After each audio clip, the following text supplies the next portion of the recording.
வணக்கம். நீங்கள் இணைந்திருப்பது உதய டிஜிட்டல் வலையொலியின் இரவு நேர பிரதான செய்திகளுடன். செய்தி தொகுப்பு உதய டிஜிட்டல் செய்தி பிரிவு. செய்திகள் வாசிப்பவர் லிஷா தரணேஸ்வரன்.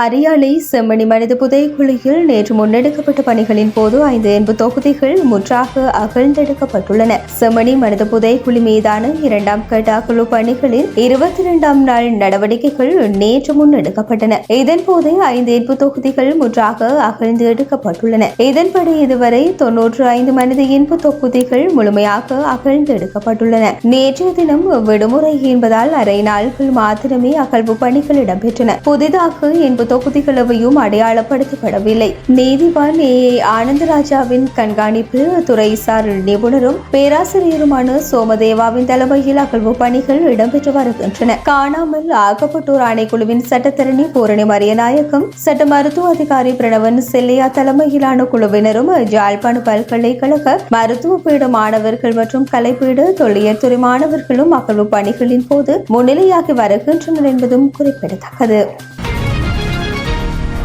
வரலாற்று சிறப்புமிக்க நல்லூர் கந்தசுவாமி ஆலயத்தின் வருடாந்த மகோத்சவம் நாளைய தினம் கொடியேற்றத்துடன் ஆரம்பமாக உள்ள நிலையில் கொடியேற்றத்துக்காக சம்பிரதாயபூர்வமாக கொடிச்சீலை எடுத்து வரும் நிகழ்வு இன்றைய தினம் இடம்பெற்றது. செங்குந்தர் பரம்பரையினரால் நல்லூர் ஆலய கொடியேற்றத்திற்கான கொடிச்சீலை சம்பிரதாயபூர்வமாக ஆலயத்தில் ஒப்படைக்கப்படுவது பாரம்பரிய வழக்கமாகும். அதன்படி ஜால சட்டநாதர் சிவன் ஆலயத்திற்கு அருகில் உள்ள வேல்மடம் முருகன் ஆலயத்தில் இன்று காலை நடைபெற்ற விசேட பூஜை வழிபாடுகளை தொடர்ந்து அங்கிருந்து சிறிய தேரொன்றில் கொடிச்சீலை பருத்தித்துறை வீதி ஊடாக எடுத்து செல்லப்பட்டு நல்லூர் கந்தசுவாமி ஆலயத்தினை வந்தடைந்ததன் பின்னர் கொடிச்சீலை நல்லூர் ஆலய பிரதம குருக்களிடம் கையளிக்கப்பட்டது. இதேவேளை நல்லூர் ஆலய மகோத்சவ கொடியேற்றம் நாளைய தினம் காலை 10 மணிக்கு கொடியேற்றத்துடன் ஆரம்பமாகி தொடர்ந்து 25 நாட்களுக்கு மகோத்சவ திருவிழாக்கள் இடம்பெறும். மகோத்சவ திருவிழாக்களின் 10ஆம் திருவிழாவான மஞ்ச திருவிழா எதிர்வரும் 7ஆம் திகதியும் 22ஆம் திருவிழாவான மாம்பழ திருவிழா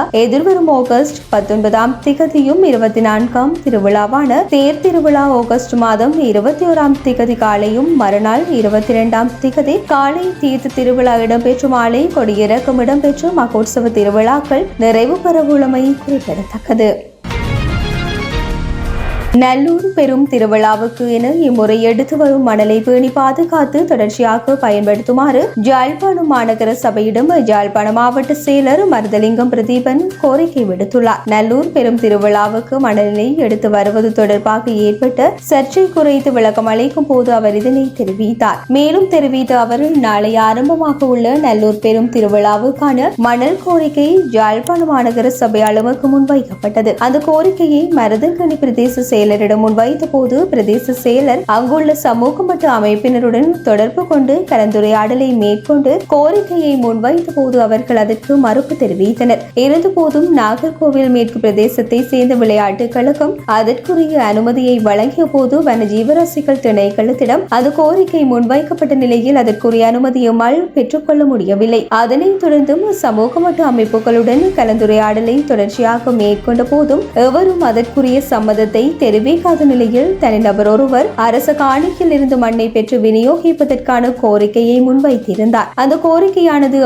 யாழ்ப்பாணத்தில் உள்ள கனியவள திணைக்களத்திடம் முன்வைக்கப்பட்ட நிலையில் அது கொழும்பு தலைமையகத்துக்கு அனுப்பி வைக்கப்பட்டது. இது தொடர்பாக அமைச்சர் ராமலிங்கம் சந்திரசேகரனும் சுற்றாடற்துறை அமைச்சருடன் தொலைபேசியில் தொடர்பு கொண்டு அதற்குரிய வசதியை எனக்கு ஏற்படுத்தி தந்தார். இது தொடர்பாக சுற்றாடற்துறை அமைச்சருக்கு நான் தெளிவான விளக்கத்தை வழங்கினேன். மேலும் கனியவள திணைக்களத்திற்கு பொறுப்பாக இருக்கின்ற பணிப்பாளர் நாயகத்துடனும் தொலைபேசியில் உரையாடி இந்த விடயங்கள் தொடர்பில் தெளிவூட்டலை வழங்கியதன் அடிப்படையில் இதற்கான அனுமதியானது கொழும்பு தலைமையகத்தில் இருந்து யாழ்ப்பாணம் கனியவள திணைக்களத்திற்கு கிடைக்கப்பெற்றது. அதன் அடிப்படையில் நல்லூர் பெருந்திருவிழாவிற்கான மணல் விநியோகத்திற்கான ஏற்பாடுகள் செய்யப்பட்டிருக்கின்றன. இருப்பினும் அங்கு இருக்கின்ற சமூக மட்ட அமைப்புகள் அதற்கு எதிர்ப்பினை வெளியிட்டிருக்கின்றார்கள். எனினும் நாங்கள் இம்முறை யாழ்ப்பாணம் மாநகர சபையிடம் இம்முறைக்கு மணல் கிடைக்கப்பெற்றால் அந்த மணலை தொடர்ந்தும் அடுத்த திருவிழாவுக்கு பயன்படுத்தக்கூடிய வகையில் பாதுகாப்பு நடவடிக்கை எடுக்குமாறு கோரிக்கை முன்வைத்திருக்கின்றோம் என்றார்.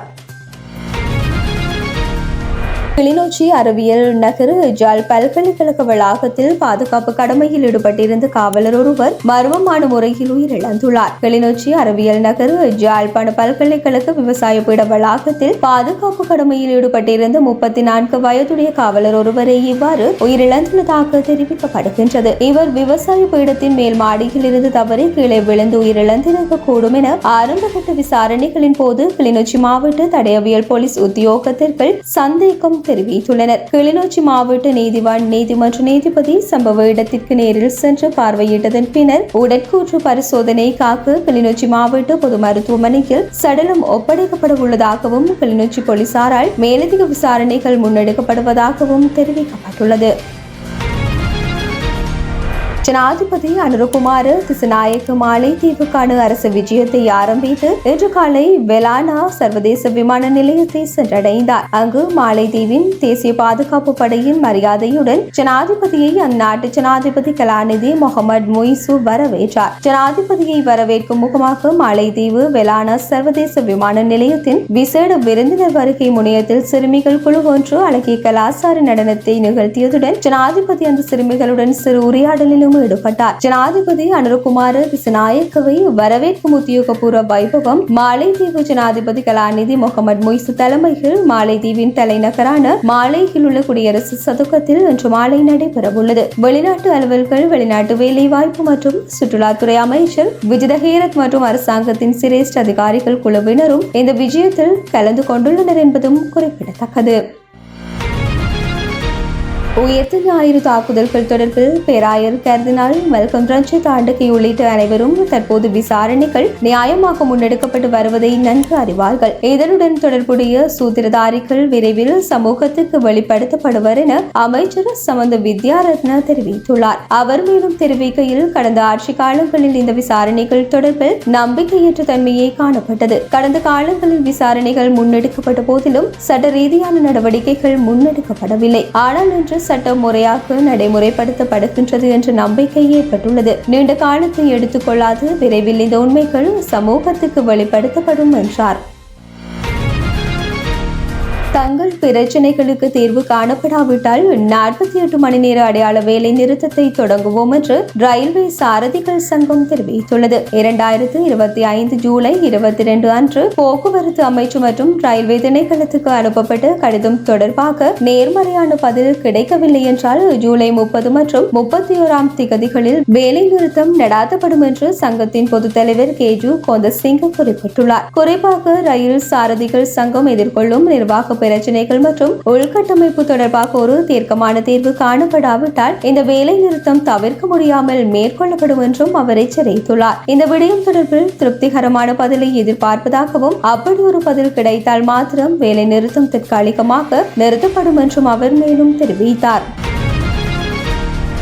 ஜூலை மாதத்தின் இதுவரையான காலப்பகுதியில் 1,45,188 சுற்றுலா பயணிகள் நாட்டுக்கு வருகை தந்துள்ளனர் என சுற்றுலா அபிவிருத்தி அதிகார சபை தெரிவித்துள்ளது. மேலும் இந்த ஆண்டின் இதுவரையான காலப்பகுதியில் நாட்டுக்கு வருகை தந்த சுற்றுலா பயணிகளின் எண்ணிக்கை அதிகரித்துள்ளது என்றும் தெரிவிக்கப்பட்டுள்ளது.